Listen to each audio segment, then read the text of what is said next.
Analytics gets me all worked up, so now I'd like to relax with a couple of my favorite people. Let's go to Food Mad with our battle of culinary wits from San Diego, junk snack and fast foodie Juan Lozano, and from Silver Spring, Maryland, a real foodie Tony Boyette, chef and caterer and curator of Tony's Table at tonystable.com. So you folks, what type of Thanksgiving did you have? I think like everybody, it was kind of subdued and mellow if you were listening to the guidelines. Somehow though, with just two of us in the house, Norman, I ended up cooking for about what feels like 15 people. We're still eating leftovers. Yeah, it was subdued. I got a lot of the Lozano secret family recipes on the table from Popeyes, and enjoyed some chicken. Popeyes. And had my last biscuit the other day where I doped up the biscuit, got some cheese on that MF, and we're good to go. So you really did that, Juan. You really went to Popeyes for Thanksgiving. That makes my heart hurt a little bit. Although I love Popeyes.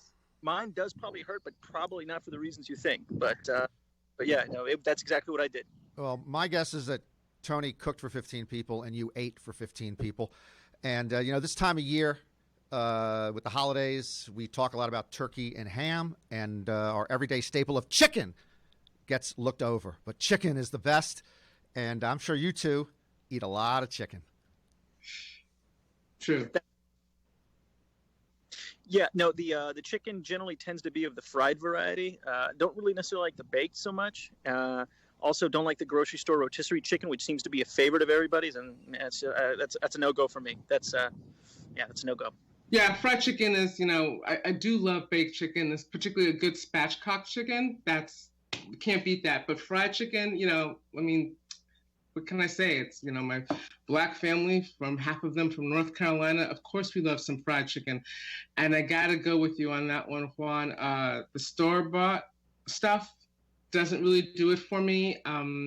And as a matter of fact, I will say that I started cooking fried chicken when I was probably about 11 years old. My sister's second, third, maybe her fifth husband gave me this great recipe that called for lemon, pepper, and garlic salt. And it just, ever since then, I've been a big fried chicken fan, and I love the skin. How about you, Juan? Yeah, well, I don't come from a Black family anymore. I was Black until about 87, and then I started up again in about 2004. But I ate a lot of fried chicken growing up as a kid. The Church's chicken was down the street from my house, where I became really acquainted with a superior brand of chicken. Then I learned about mom and pop, since I used to go to a place here called Sister Pee Wee's, which was phenomenal, and they've since closed. So that's been my introduction to it. And so if I see the chicken being a fast food chicken or kind of a more mom and pop, and that's generally where I go to whenever I'm on the road for my travels. I tend to frequent the mom and pops.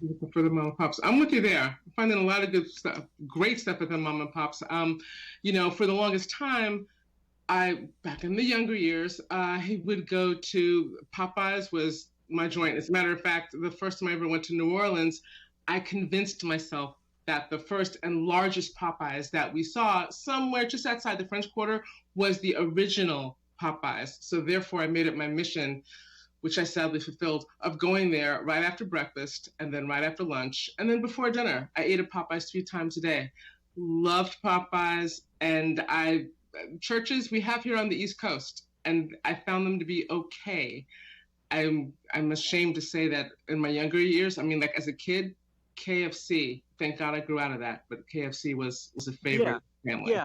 So the Church's by me used to take pesos, because I grew up pretty much along the border, which was kind of interesting. They had these jalapenos that were pickled that were pretty good too, and they had corn in a boat, so it was like a boat floating in a river of butter. Yeah, so they had the honey butter biscuit, which was also pretty good as well. Yeah. Hey Juan, let me ask you a question. During that brief spell, your Caucasian years, did you ever have rotisserie chicken? Oh yeah, it's terrible. Those are my Camarillo years, my Ventura County years. Yeah, it was awful. It was. Ventura County was a great experience.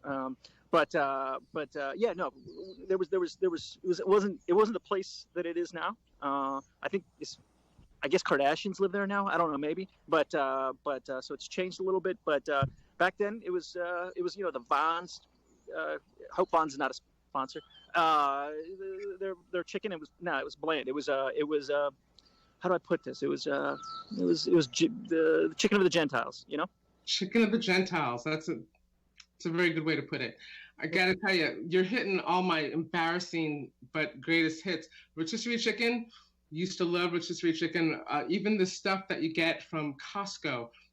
I have to say, in my defense, I'm the only one of the three of us that's actually given birth. So the hormonal change over the years has just been astronomical. Therefore, that would account for the palate's wild swinging from, the fabulous to what should be in a sewer. So yeah, I used to eat a lot of rotisserie chicken and loved it. Now, again, give me something that's homemade or made in a rather fine restaurant, but I'm gonna stay away from the Vons chicken, the Costco, all that stuff. Yeah. You can't get any sides there. You can't get decent sides. I mean, where are you gonna get those potato logs? No, are you gonna get a corn dog to go with your chicken? Corn dog is not a side. It is for some people, I think.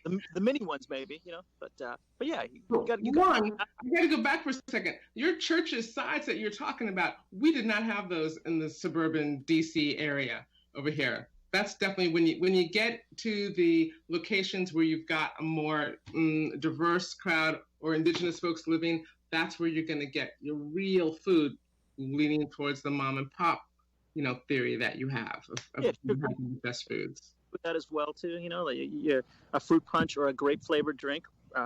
Notice it's not a fruit flavored drink, but rather grape flavored. Those kind of things. Yeah, absolutely.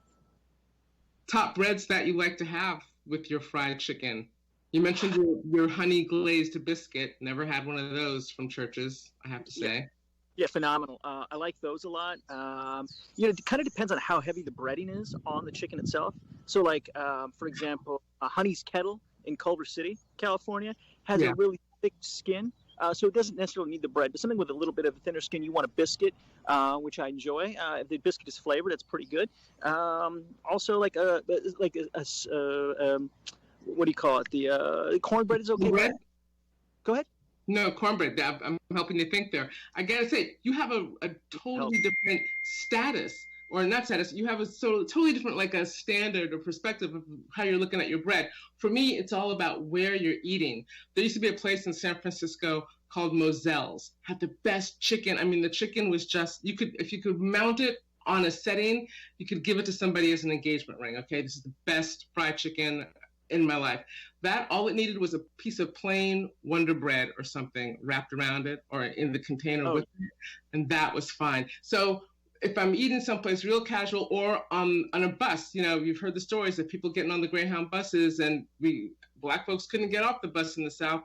Well, we just sort of kept that going. So when I would take the bus to New York to visit relatives, I would bring my little box of fried chicken and a piece of white bread to pick up whatever gravy or anything that was left over. But if I'm at home and getting down and dirty, give me the cornbread.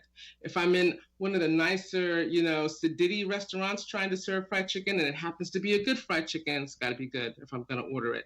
Mm-hmm. Biscuit, that's when I want my biscuit.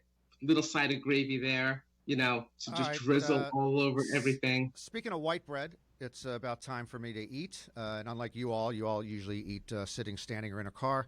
I have to take some time to find my next meal. We really enjoy having you once again. You can find Juan Lozano at Corn Dog Con, biggest collection of corn dog aficionados every summer in San Diego. 15,000 come for that convention. And you can find Tony Boyette at tonystable.com. That's Tony with an I. Folks, thanks so much, and we will see you again soon. Thanks so much. Bye-bye, guys. Hey, Tony. Bye.